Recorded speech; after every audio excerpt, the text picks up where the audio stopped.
السلام علیکم ناظرین دوستو، قوم لوط واحد ایسی قوم تھی جس نے فحاشی اور بے حیائی کے کام کی ابتدا کی، اور اللہ تعالیٰ نے ان پر کیسا عذاب نازل فرمایا جانتے ہیں آج کی اس ویڈیو میں۔ حضرت لوط علیہ السلام حضرت ابراہیم علیہ السلام کے بھتیجے تھے۔ آپ کے والد کا نام ہاران تھا۔ قرآن پاک میں اللہ تعالیٰ نے حضرت لوط علیہ السلام کا کئی جگہ اور کئی مقامات پر ذکر فرمایا ہے۔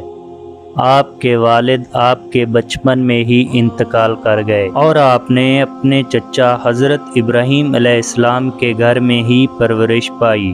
اسی وجہ سے حضرت ابراہیم علیہ السلام کو ان سے بے حد محبت تھی۔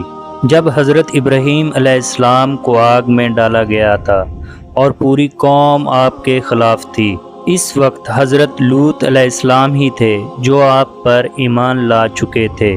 جب حضرت ابراہیم علیہ السلام مصر سے فلسطین واپس چلے گئے تو آپ نے اپنے بھتیجے کو سمود عمورہ کی بستی میں بھیج دیا۔ یہ بحر مردار کی طرف ایک بستی تھی، تجارتی مرکز اور مسافروں کے لیے آرام کی جگہ تھی۔ یہ ساری قوم کافر تھی اور انہوں نے ایسی برائیاں ایجاد کی جو پہلے کبھی کسی نے نہ کی تھیں۔ کیا تم جہان والے مردوں سے شہوت پوری کرتے ہو؟ اللہ تعالیٰ نے قرآن مجید میں ارشاد فرمایا جب حضرت لوط علیہ السلام نے اپنی قوم سے کہا کہ تم یہ فحاشی اور بے حیائی والے کام کرتے ہو جو پہلے کبھی کسی نے نہیں کیے۔ پھر اللہ تعالیٰ فرماتے ہیں کہ تم عورتوں کو چھوڑ کر مردوں سے اپنی حاجت پوری کرتے ہو، بلکہ تم حد سے بڑھنے والی قوم ہو۔ اس برائی والے کام کو حضرت لوط علیہ السلام کی قوم نے شروع کیا، اور حضرت لوط علیہ السلام نے ان سے کہا تمہاری عورتوں کو جو اللہ نے تمہارا جوڑ بنایا ہے ان کو چھوڑ دیتے ہو، بلکہ تم ہو ہی حد سے گزر جانے والے۔ اللہ تعالیٰ نے قرآن مجید میں کئی مقامات پر اس کام کی برائی اور قباحت بیان فرمائی ہے، اس لیے کہ یہ بہت بڑا جرم ہے۔ اس قوم کو کافر، مجرم، جاہل، حد سے بڑھنے والے اور فضول خرچ کرنے والا کہا گیا ہے۔ یہ تمام برائیاں ان میں موجود تھیں۔ اپنی مجلسوں میں بھی ذرا بر حیا نہ کرتے، ان پر کوئی نصیحت اثر نہ کرتی، اور دنیا میں اس سے پہلے ایسا کوئی رواج نہ تھا۔ اس بدبخت قوم نے یہ کام شروع کیا اور اپنے اس بے حیائی والے کام کو عیب نہ سمجھتے تھے، بلکہ کھلم کھلا کرتے رہتے تھے۔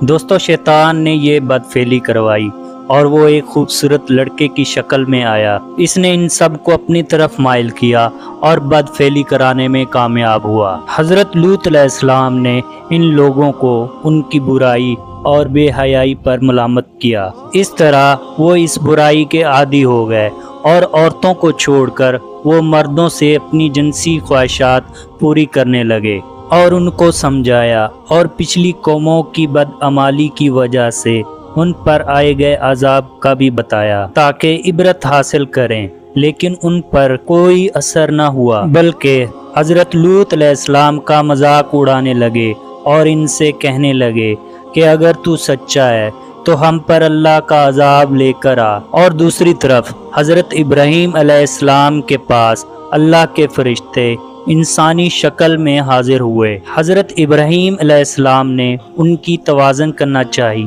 لیکن انہوں نے کھانا کھانے سے انکار کر دیا۔ یہ دیکھ کر حضرت ابراہیم علیہ السلام پریشان ہو گئے۔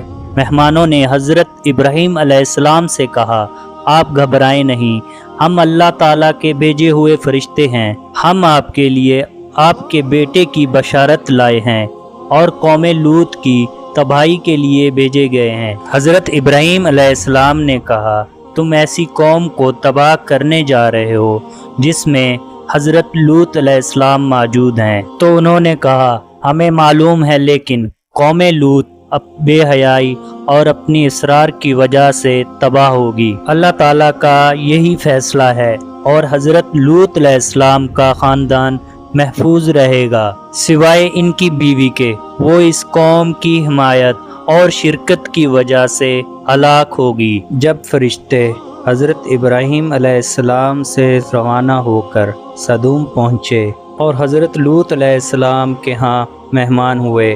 یہاں پر فرشتے نوجوان اور خوبصورت لڑکوں کی شکل میں تھے۔ جب حضرت لوط علیہ السلام نے ان کو دیکھا تو وہ بہت پریشان ہوئے کہ قوم اب ان کے ساتھ پتہ نہیں کیا معاملہ کرے گی۔ ابھی لوط علیہ السلام پریشان ہی تھے کہ لوگوں کو خبر ہو گئی اور وہ حضرت لوط علیہ السلام کے گھر پہنچ گئے اور ان سے مطالبہ کرنے لگے کہ ان لڑکوں کو ہمارے حوالے کر دو۔